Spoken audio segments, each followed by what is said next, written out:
নমস্কার বন্ধুরা, আপনারা কেমন আছেন? আশা করি আপনারা সকলে ভালো আছেন। আমি আরএস। আজকে 30শে জুন 2026। আমরা এখন আলোচনা করব ডাটা নিয়ে। কালকের জন্য 1 জুলাই 2026 বুধবারের জন্য কালকে আমাদের ইন্ডিয়ান স্টক মার্কেটে বিশেষ করে নিফটি কীরকম থাকতে পারে বা কীরকম চলতে পারে, নিফটিতে কীরকম চাল আসতে পারে, সেই বিষয়ে আমরা এখন আলোচনা করব।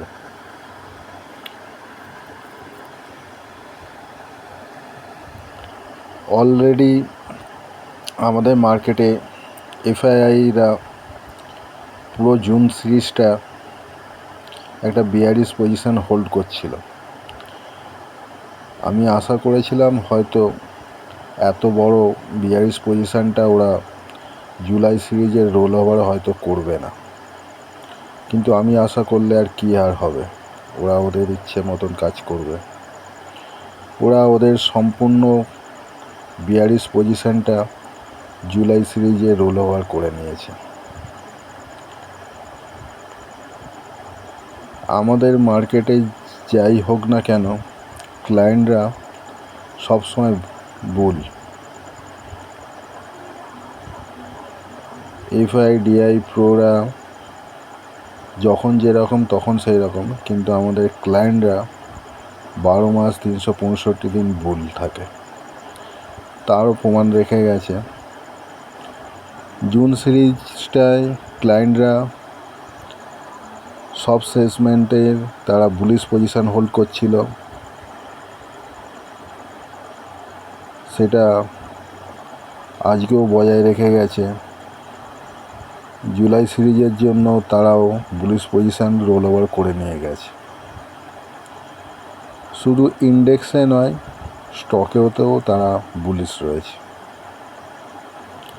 যাই হোক, এবার আসা যাক, ডাটা নিয়ে আলোচনা করা যাক। বর্তমানে কাদের কাছে কি পজিশন রয়েছে। ক্লায়েন্টের হাতে কাল পর্যন্ত ইন্ডেক্স ফিউচারে 1,67,000 মতন বাইং পজিশন হোল্ড করছিল ক্লায়েন্টরা। আজকেও তারা কিছুটা বাইং বাড়িয়েছে, 18,000 মতন ইন্ডেক্স ফিউচার কন্ট্রাক্ট বাইং বাড়িয়েছে। এখন বর্তমানে ক্লায়েন্টের কাছে 1,86,000 কন্ট্রাক্ট ইন্ডেক্স ফিউচারে বাইং আছে। ইন্ডেক্স কলে ক্লায়েন্টরা কিছুটা আজকে লস বুক করেছে। কাল পর্যন্ত ইন্ডেক্স কল ক্লায়েন্টদের কাছে 2,15,000 মতো ইন্ডেক্স কল অপশান বাইং পজিশানে ছিল, সেটা এখন কমে 1,90,000 মতো ইন্ডেক্স কল বাইং পজিশান রয়েছে। ইন্ডেক্স পুটে ক্লায়েন্টরা সেল করে রেখেছিল 7.5 লক্ষ মতন। ইন্ডেক্স পুটও আজকে লস বুক করেছে। এখনও 7,15,000 মতন ইন্ডেক্স পুট সেল করা আছে ক্লায়েন্টে। অপরদিকে এফআইআইরা ইন্ডেক্স ফিউচার শর্ট কিছুটা বাড়িয়েছে। কাল পর্যন্ত ইন্ডেক্স ফিউচার শর্ট ছিল 2,35,000 মতন। আজকে আরও কিছুটা ইন্ডেক্স ফিউচার শর্ট করে এখন বর্তমানে রয়েছে 2,55,000 ইন্ডেক্স ফিউচার শর্ট এফআইআইতে। ইন্ডেক্স কল এফআইআইরা সেল করে রেখেছিল 2,45,000 কন্ট্রাক্টের মতন। আজকে কিছুটা প্রফিট বুক করেছে, তাই কমে গেছে। এখনও পর্যন্ত 2,35,000 ইন্ডেক্স কল অপশান সেল করা আছে এফআইআইতে। ইন্ডেক্স পুট অপশানে এফআইআইদের কাছে 6,16,000 মতন ইন্ডেক্স পুট অপশান বাই করা ছিল। আজকে তাতেও প্রফিট বুক করেছে 80,000 মতন। সেটা বর্তমানে কমে গিয়ে এখন 5,30,000 মতন ইন্ডেক্স পুট বাই রয়েছে। প্রোরা মিক্স করে গেছে একদম। ইন্ডেক্স ফিউচার 10,000-এর মতন কন্ট্রাক্ট বাই করে গেছে। ইন্ডেক্স কল 35,000-এর মতন কন্ট্রাক্ট বাই করে গেছে। আর ইন্ডেক্স পুট হেভি ওয়েটে বাই করেছে। কাল পর্যন্ত ইন্ডেক্স পুট প্রোদের কাছে 1,05,000 কন্ট্রাক্ট বাইং পজিশান ছিল। আজকে আরও 55,000 অ্যাড করে এখন 1,61,000 ইন্ডেক্স পুট অপশান প্রোদের বাইং পজিশানে রয়েছে। ডিআইদেরটা আমি খুব একটা বেশি আলোচনা করি না, তার কারণ ডিআইরা পুরো হেজ করে এবং খুব ছোট কন্ট্রাক্টে। সামান্য কিছু ইন্ডেক্স ফিউচার বাইয়ে আছে, সামান্য কিছু ইন্ডেক্স কল বাইয়ে আছে, তার পাশাপাশি মোটামুটি ইন্ডেক্স পুটও বাই করে রেখেছে। এবার আসা যাক স্টক ফিউচারে। এখানে ডিআইএরা 100% সেলার, 90% বাই করে গেছে ক্লায়েন্টরা, আর 10% প্রো আর এফআইরা বাই করেছে। স্টক কলের ক্ষেত্রে 100% বায়ার হচ্ছে ক্লায়েন্টরা, সেল করেছে ডিআই, এফআই, প্রো। স্টক পুটে 100% সেলার, ক্লায়েন্টরা বাই করেছে ডিআই, এফআই, প্রো। তাহলে বুঝতেই পারছেন মার্কেটে সব দিক থাকতে এবং সব ক্ষেত্রে ক্লায়েন্টরা 100% বুলিশ পজিশান হোল্ড করছে। এবং মার্কেটের বড় হাতি যারা ডিআই, প্রো, এরা সব বিয়ারিশ পজিশান হোল্ড করছে।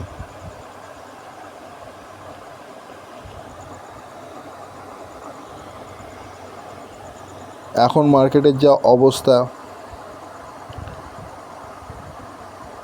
মার্কেট এখন প্রতিদিনই উপর নিচে করছে।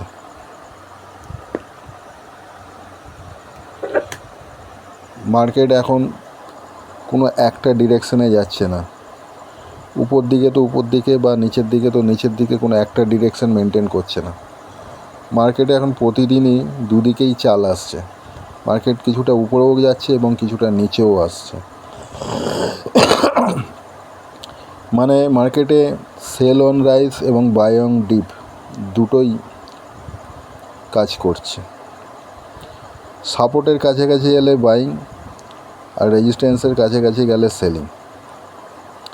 সাপোর্ট জোন 23,800 জোনটা, 23,800 থেকে 23,850 জোনটা একটা শক্তিশালী সাপোর্ট জোন। মার্কেট এখান থেকে বহুবার রিভার্স করেছে, বাউন্স ব্যাক হয়েছে। এরপরে 23,700 জোনটাও একটা সাপোর্ট জোন রয়েছে। যদি মার্কেট 23,700 নিচে যদি ক্লোজ করে, তাহলে হয়তো 23,500 দিকে মার্কেট যেতে পারে। উপর দিকে 24,000 জোনটা এখন শক্তিশালী রেজিস্ট্রেশন হয়ে গেছে।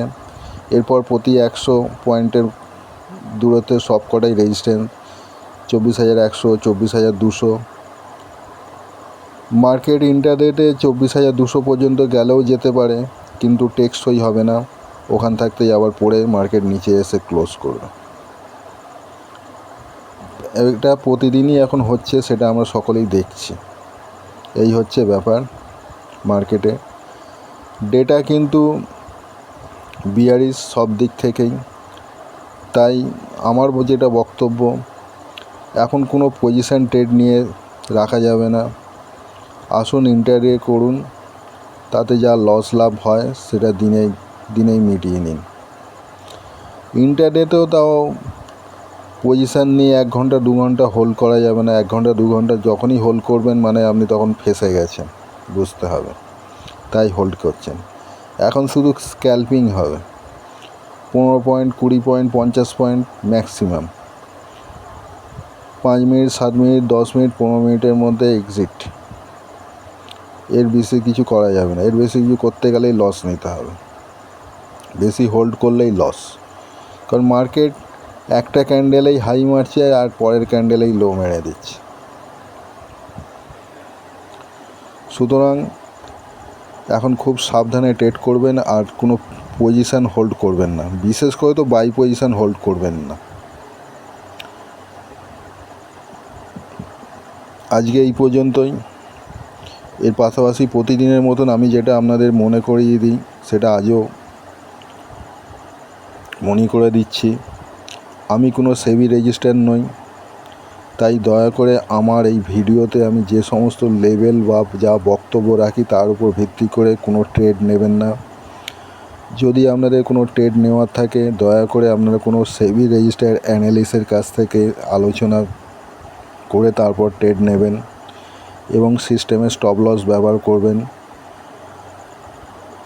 আমার কথার ভিত্তিতে বা আমার ভিডিও দেখে যদি আপনারা কোনো ট্রেড নেন তাহলে সেই ট্রেডের লাভ বা লসের দায়িত্ব সম্পূর্ণ আপনাদের থাকবে। আমি বা আমার এই চ্যানেল আপনাদের লাভ ক্ষতির কোনো দায়িত্ব বহন করি না এবং করবও না। তাই আপনারা সাবধানে ট্রেড করবেন এবং সেবি রেজিস্টার অ্যানালিসিসের কাছ থেকে আলোচনা করে পরামর্শ নিয়ে ট্রেড করবেন। ধন্যবাদ।